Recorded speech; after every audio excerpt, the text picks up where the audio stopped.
Good morning, ladies and gentlemen. Welcome to the first interactive session of Thought for Action. I am Mrs. Gavraki, and I will coordinate this meeting with Pavlos Gemas. I know that it's very important at this difficult juncture to listen to opinions and experiences of specialists that have worked on countries that have faced similar crises and brought results. First of all, Pavlos will talk a little bit about Thought for Action. Yes. Mrs.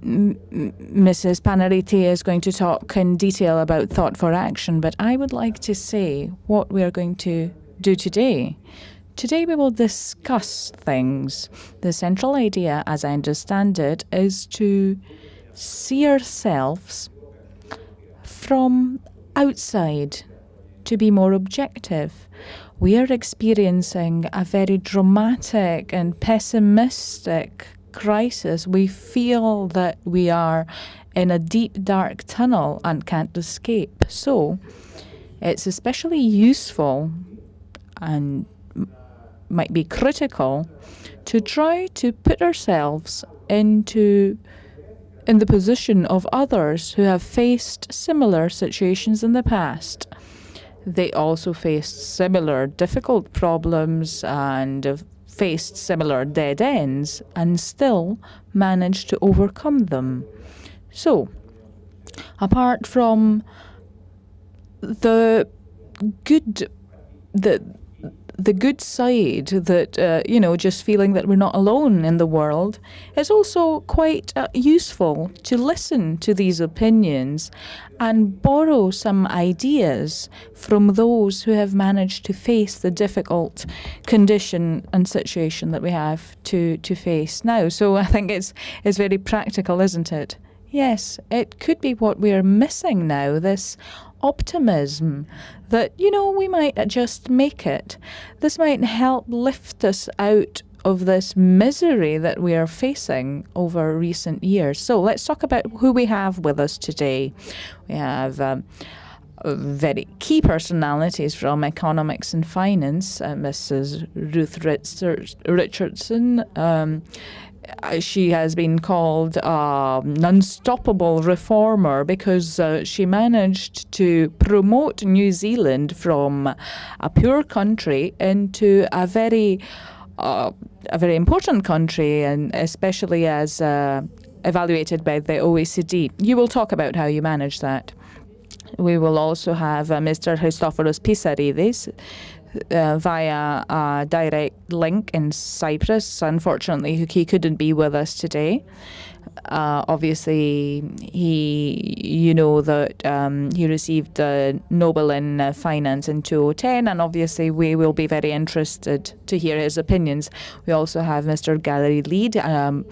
He has PhD in finance from the University of Harvard, and he is a key academic. He knows very, very well these issues. He's going to talk about structural reforms as applied from Sierra Leone to the US. Also, Mr. Karkatsoulis, an OECD expert and of the World Bank. He has participated in the restructuring of the public sector in many countries. He's been awarded by the American Academy for Structural Reforms, and he is Greek, and he's been awarded as the best public servant. This might sound very strange to Greeks and maybe to our foreign visitors as well, but it's true. It's true. I mean, yes, it's strange but true.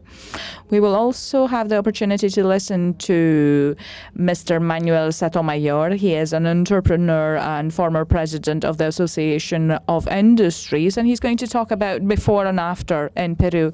Also, Mrs.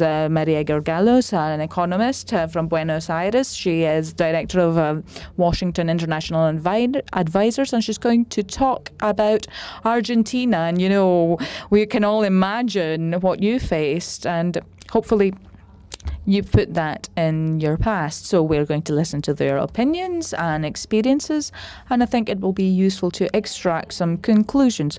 Mrs. Elena Panaritis, the head of Thought for Action, will talk briefly about Thought for Action and a general introduction to the meeting. She is a specialist in structural reforms. First of all, I would like to stand here and thank you, but I can't really do it. I can't walk around with this thing, so I'll sit down.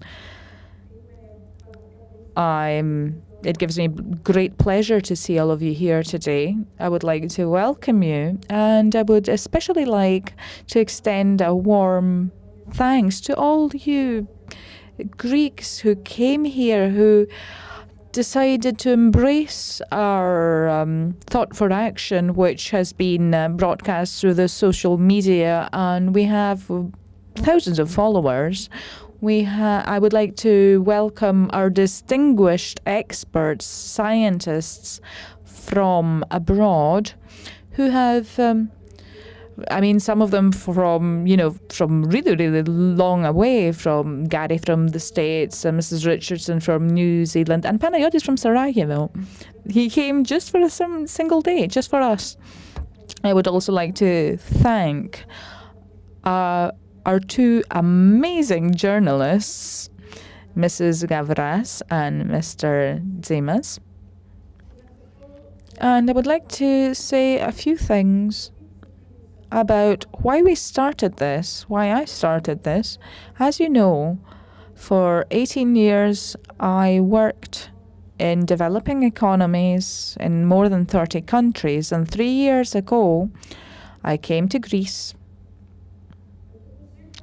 You might ask, why did I want to come? But anyway, I came to Greece. I went to the parliament. I really wanted to come here and offer my expertise and experience that I'd gained through these other countries, trying to support to stabilize their course and to take this experience and bring it here to Greece. But over these 3 years, I noticed that I couldn't transfer this experience as it was, but what I could do was that I could observe my country, seeing it on a downwards course. So, as an institutional economist, I started looking at the structures, and I saw that our system is almost ready to collapse. And this is because it's very makeshift and it doesn't have correct foundations. So when it's under pressure, either from inside or from outside, the system does not develop smoothly, but it disrupts and it suffers from this great pressure. It does not have the ability to adjust and self-correct, and it cannot self-correct from within. So that's a problem. And there is no possibility. It's utopic to think that from within the system we can actually correct it. So I observed that there were very large forces of momentum and very strong negative incentives. And I saw that at the same time, with this inertia and the lack of incentives, and I'm looking at this from a structural and institutional economist point of view, and I see that all us Greeks want to learn what's happening to us. We can see this thing heading towards us. We could see this avalanche heading towards us, but from far away it looked like a small drifting of snow. And suddenly, people would say, how do you feel now?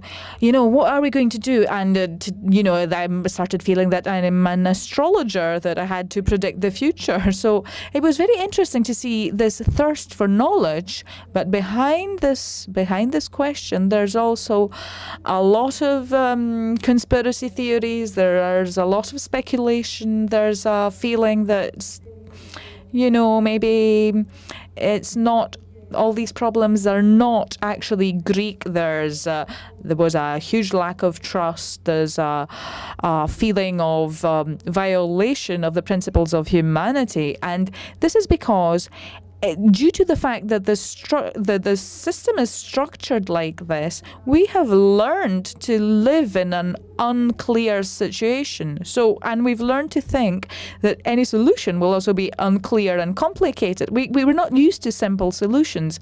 How can, you ask me a simple question and I can give you a simple answer? I need to have an answer of 45 minutes at least, and which I won't understand, and then I will believe that this is actually a proper answer. And I mean, I have to feel that I don't really understand what you're talking about to feel that I do have an answer.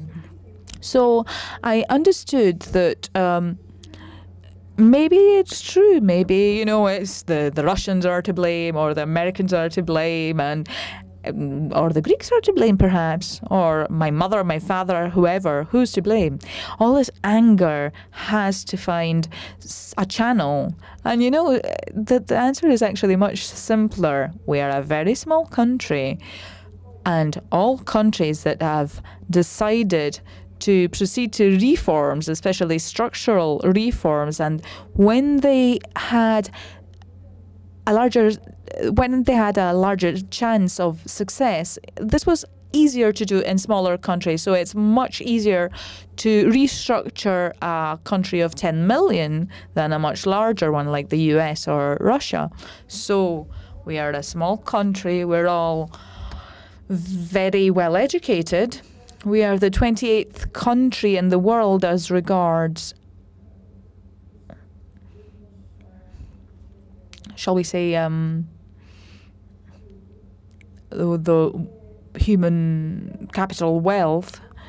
And our idea through T4Action was to go beyond this, this feeling of nagging, to go beyond this and to find a way, to find a simple solution, to listen to our sources here from the horse's mouth, shall we say.